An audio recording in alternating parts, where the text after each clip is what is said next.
የግል ሐኪም ነው ይሉታል። በስትሮክ የመሞት አደጋን ከ50 እስከ 60 በመቶ ይቀንሳል። ለስኳር ህመምና ለደም ማነስ ተመራጭ እንደሆነ ይነገራል። ክቡራት ተመልካቾቻችን እንደምን አላችሁ? ለዛሬ ይዘንላችሁ የቀረብነው ስለ ሙዝ ጥቅም ሲሆን ፕሮግራሙን ወደ እናንተ አዘጋጅቼ የማቀርብላችሁ እኔ ፍሬንዳ ጠቅናኝ። ለቻናላችን አዲስ ሆናችሁ ተመልካቾቻችን ቻናላችንን ላይክ፣ ሼር፣ ሰብስክራይብ በማድረግ ተጨማሪ ቪዲዮዎች እንዲደርሷችሁ ማድረግ ትችላላችሁ። መልካም ቆይታ።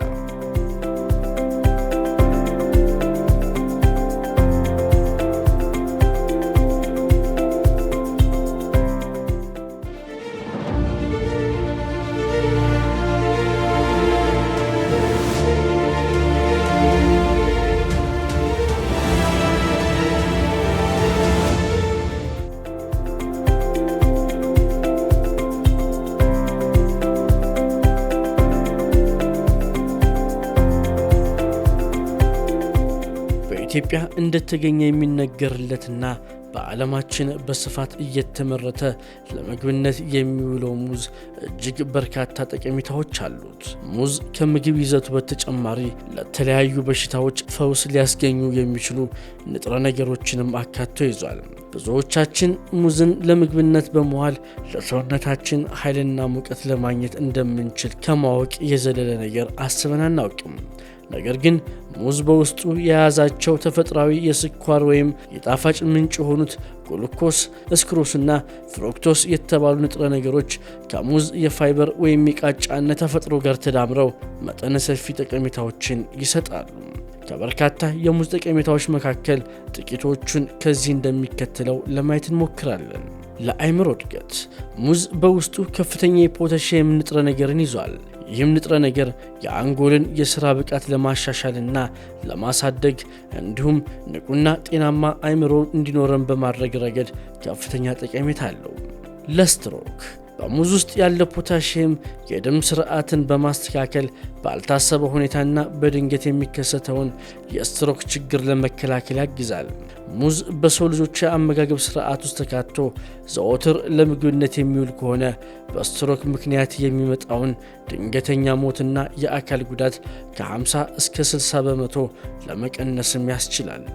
ለደም ግፊት ሙዝ በተፈጥሮው በውስጡ የሚይዘው ዝቅተኛ የጨው መጠን በመሆኑ የደም ግፊትን ለማረጋጋት ይረዳል። ከዚህ በተጨማሪም በውስጡ ያለ ፖታሺየም የደም ግፊትን ለማስተካከልና በግፊት ሳቢያ የሚከሰቱ ከባድ የጤና ችግሮችን ለመከላከል ከፍተኛ ጠቀሜታ አለው። ለጨጓራ ህመም አብዛኞቻችን ሙዝ ከበድ ያለ ምግብ እንደሆነ በማሰብ ሙዝ የጨጓራ ህመማችንን እንደሚያባብስብን ስንናገር እንደመጣለን። ይሁን እንጂ ሙዝ ለጨጓራ ችግሮች ሁነኛ መፍትሄ ነው። ሙዝ በባህሪው በጣም ለስላሳ በመሆኑ በጨጓራ ላይ መጨናነቅ የማይፈጥር ሲሆን የጨጓራ አካባቢን በመሸፈን የጨጓራ ውስጥ አሲድን በማስተካከልና በማመጣጠን የጨጓራ ቁስለት እንዳይፈጠር ለማድረግም ያስችላል። ለድብርት ሙዝ በውስጡ የሚይዘውና ትራይፕቶፋን የተባለ ንጥረ ነገር በሰውነታችን ውስጥ ሴሮቶኒን የተባለ ሆርሞን እንዲፈጠር ያደርጋል። ይህ ሆርሞን አይነተኛ ተግባሩ ሰውነታችንን ከድካምና ከድብርት በማላቀቅ ወደ ተሻለ ስሜት ውስጥ እንድንገባ ማድረግ ነው። ለሆድ ድርቀት በሙዝ ውስጥ የሚገኘው ፋይበር ለምግብ መፈጨት ስርዓታችን ከፍተኛ ጠቀሜታ ይሰጣል። የምግብ መፈጨት ስርዓትን የሚያከናውኑት የሰውነታችን ክፍሎች በቂ የውሃ መጠን እንዲኖራቸው በማድረግ ሆድ ድርቀትን ይከላከላል። አንጀት የተለሳለሰ እንዲሆን በማድረግ ከሰውነታችን መውጣት የሚገባቸው አላስፈላጊ ነገሮች ወይም ቆሻሻዎችን እንዲወገዱ ለማድረግም ይረዳል። ለስኳር ህመም ሙዝ በውስጡ ከፍተኛ ቫይታሚን B6 የያዘ ሲሆን ይህም በደም ውስጥ የሚኖረውን ከፍተኛ የስኳር መጠን እንዲቀንስ በማድረግ በሰውነታችን ውስጥ የሚገኘውን የስኳር መጠን ለመቆጣጠር ያስችለናል። ከስኳር መብዛት ጋር ተያይዞ የሚከሰተውን የጠዋት ህመምም ያስቀራል። ሙዝና ደም ማነስ በሙዝ ውስጥ የሚገኘው የብረት ማዕድን ጠቀሜታው በደማችን ውስጥ ከፍተኛ መጠን ያለው የሄሞግሎቢን ምርት እንዲኖር ማድረግ ነው። ይህም በሄሞግሎቢን እጥረት ሳቢያ የሚከሰተውን የደም ማነስ እንዳይከሰት ያደርጋል። ሙዝ ለስካር ሙዝ ከወተትና ከማር ጋር ተደባልቆ ለምግብነት ሲውል በከፍተኛ መጠጥ ወይም በስካር ሳቢያ የሚከሰትን ሃንጎቨር በቀላሉ ያስወግዳል። በመጠጥ ሳቢያ የተጎዳን ሰውነት እንዲነቃቃና ብርታት እንዲያገኝ በማድረግ ረገድም ሙዝ ከፍተኛ ሚናን ይጫወታል።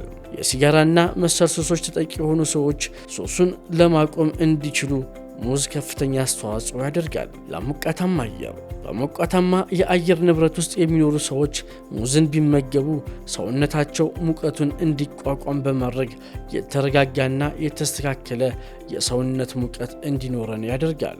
የሙዝ ተጨማሪ ጠቀሜታዎች በወባ ትንኝ የተነደፈና በማንኛውም ተናካሽ ወይም ተናዳፊ ነፍሳት የተነደፈ ወይም የተነከሰ ሰው በሙዙ ልጣጭ ውስጠኛው ክፍል የተነደፈበትን ቦታ በደንብ በማሸት እብጠቱን መቀነስ ይችላል።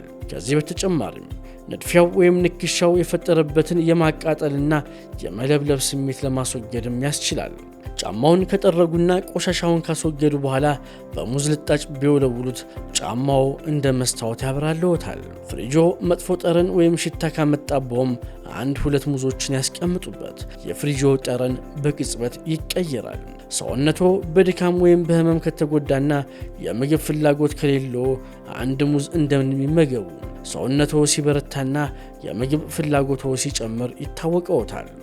በአጠቃላይ ሁላችንም እንደ ቀላል የምናየውና ብዙም ትኩረት የማንሰጠው ሙዝ ለከፍተኛ የጤና ችግር የሚዳርጉንን በሽታዎች ለመከላከልና ለማስወገድ ይረዳናል። ታዲያ ይህን የግል ሐኪሞ የሆነ ፈዋሽ ፍሬ በፍሪጅ ውስጥ ከተው አያበላሹት። ነፋስ ያለበት ያልታመቀ አየር ለሙዝ የሚስማማ ነውና በዚያ ኑሩት። ክቡራት ተመልካቾቻችን በሽርፍራፊ ሰከንድ የተሰራች ስህተት የሰውን ሕይወት እንደምታጠፋ ሁሉ በሰከንዶች ቅጽበት የደረሰች መረጃም ሕይወትን ለማትረፍ ሰበብ ትሆናለችና እባክዎ የሚለቀቁትን መረጃዎች ወደ ሌሎች ሰዎች እንዲደርስ ላይክ፣ ሼር፣ ሰብስክራይብ ማድረግዎን አይዘንጉ።